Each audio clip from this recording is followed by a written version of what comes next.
Hamas के साथ साथ अब हिजबुल्लाह आतंकी भी इजराइल पर हमलावर है।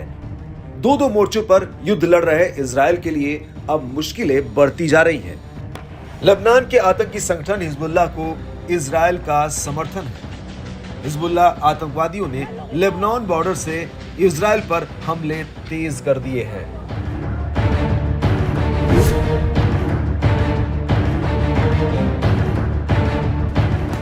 इजराइल ने हिजबुल्लाह के युद्ध में कूदने पर ईरान पर हमले की धमकी दी है।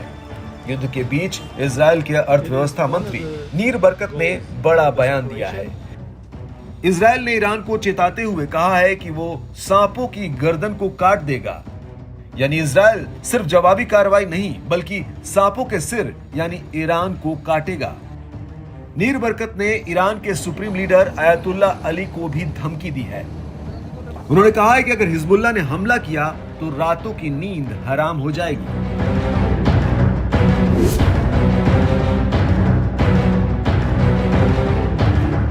लेबनान को चेताया कि अपने क्षेत्र को लॉन्च पैड के रूप में इस्तेमाल की इजाजत ना दे।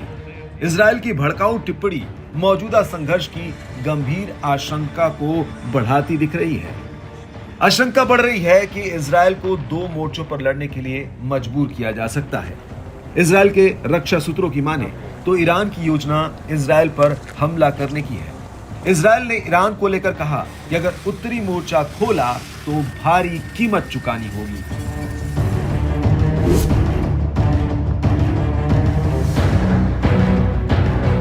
कुछ दिनों से हिजबुल्लाह आतंकियों और इजराइल में गोलीबारी देखने को मिली है।